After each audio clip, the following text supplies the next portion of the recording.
E chegamos no terceiro e último trecho da trilha do orçamento. Esse é o último trecho da nossa jornada e é um trecho fundamental.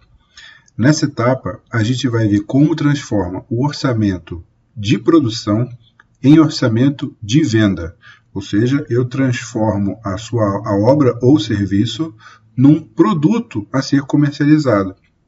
E para isso eu tenho, além dos custos, ou seja, aqueles gastos necessários à execução da obra ou serviço, que foram resolvidos até o segundo trecho com o orçamento de produção, agora eu tenho a transformação disso tudo num preço de venda, que é o meu orçamento de venda, o que a gente vai conseguir ao final desse terceiro e último trecho.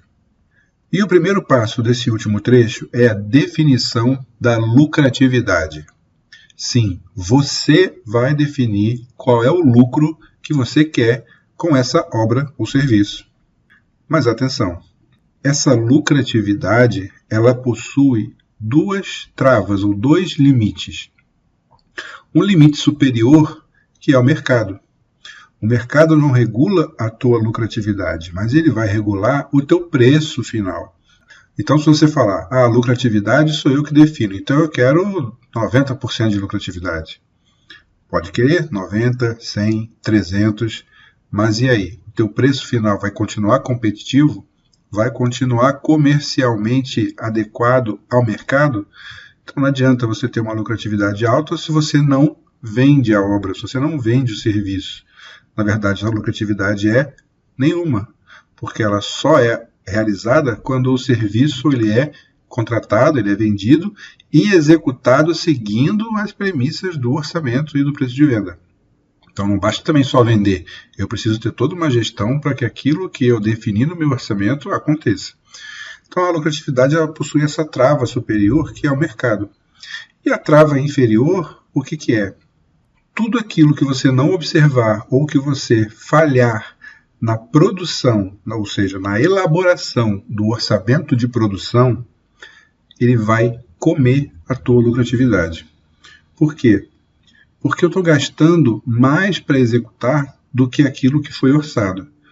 Podem ter várias justificativas. Falha de orçamento, alteração de projeto, inobservância de alguns critérios. Pode ter vários problemas de todos aqueles passos que a gente já avaliou aqui. Em isso ocorrendo, onde que está o pulmão financeiro para custear isso? Da lucratividade. Então, o empresário, o construtor, o projetista, o consultor vai abrir mão da lucratividade para custear falhas na execução da sua obra ou serviço, que pode ser relacionada ao orçamento e pode ser relacionada a uma falha de gestão. Não adianta no teu orçamento você ter todo o cuidado com o levantamento de quantitativo, com produtividade, com consumo de material, com logística, se na hora da execução em si, aquilo é delargado. Você transfere a responsabilidade para o outro, vira as costas e não cuida para ver se aquilo realmente está acontecendo. Dia a dia, atividade a atividade. E aí o lucro vai todinho embora, porque vai gastar mais do que o necessário. Então você define essa lucratividade dentro dos parâmetros de mercado e que sejam compatíveis com a tua atividade, com o seu total do orçamento de produção. O livro mostra de uma maneira bem detalhada como é a matemática associada à lucratividade. É uma matemática simples. Agora eu vou chamar a atenção aqui para alguns pontos importantes de fatores que influenciam na lucratividade. A lucratividade não é um número fixo, 5, 10, 12, 15, como eu vejo muito em grupos de WhatsApp, em redes sociais, é 12%, é 15%, é 10%, como se fosse um número fixo. Não é.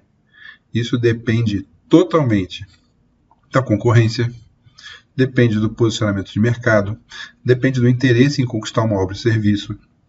Tem marcas que têm uma lucratividade maior e tem um preço final maior e o cliente paga por isso, desde que ela consiga vender o valor, de justificar o porquê daquela diferença. Você se posiciona dessa maneira? Outra, se você tiver uma concorrência mais acirrada, o teu posicionamento em relação à lucratividade é um. Se você não tiver concorrência, o teu posicionamento em relação à lucratividade pode ser outro. Você pode colocar mais peso na sua lucratividade porque você tem pouca concorrência, você já tem um posicionamento de mercado. Se você está entrando num mercado novo, precisa mostrar serviço, precisa conquistar cliente, precisa, né, entrar de alguma maneira, você pode, estrategicamente, abrir mão de parte da sua lucratividade. Só deve tomar o cuidado para não criar referência para outras obras. Cuidado com aquela estratégia de negociação dos compradores que tentam massacrar e espremer o teu preço, dizendo, não, é só a primeira, nas próximas você tira a diferença, ou vamos ter muitas obras. Aí você cai nessa história, aí quando chega a próxima obra, não, mas o seu preço era aquele, né? Não dá para mudar, porque agora a condição é outra, né? Senão o seu concorrente ele vai fazer, e você acaba ficando refém daquela lucratividade baixa. Então, uma maneira seria você mostrar qual que é o teu preço e associar uma condicionante de um desconto, uma condição específica para aquela obra ou uma condição diferenciada de pagamento, medição, liberação de serviço, alguma coisa bem específico daquela obra, mas deixar registrado o teu preço com a tua lucratividade cheia, para esse sim ser histórico para os próximos. E se eu tiver um interesse específico em conquistar uma obra, e aí pode ser para eu ter um cliente no meu portfólio, então aquela marca é interessante para mim, que eu tenha no meu portfólio, eu posso abrir mão de parte da minha lucratividade, ou até mesmo por uma questão de época de mercado. Terminei uma obra, estou com o pessoal, vai ficar parado, fazer desligamento custa dinheiro, pode ser que eu tenha até a decisão de fechar uma obra com a lucratividade próximo de zero. Por quê? Porque se aquilo não acontecer, o meu custo de mobilizar gente, de pagar rescisão, de perder todo o know-how e qualificação técnica dos meus funcionários, para depois buscar isso de novo. Então eu prefiro manter a roda girando, manter a equipe trabalhando, mesmo sem uma lucratividade expressiva, mas eu também não tenho que fazer uma descapitalização, eu não preciso tirar recurso, eu não perco gente capacitada ou treinada que já está habituada com aquele serviço. É uma questão de estratégia. Então, não tem um número determinado, 5, 10, 15, 20. Cada contrato, cada obra, cada momento é singular. Você precisa avaliar especificamente para cada situação para definir a sua lucratividade.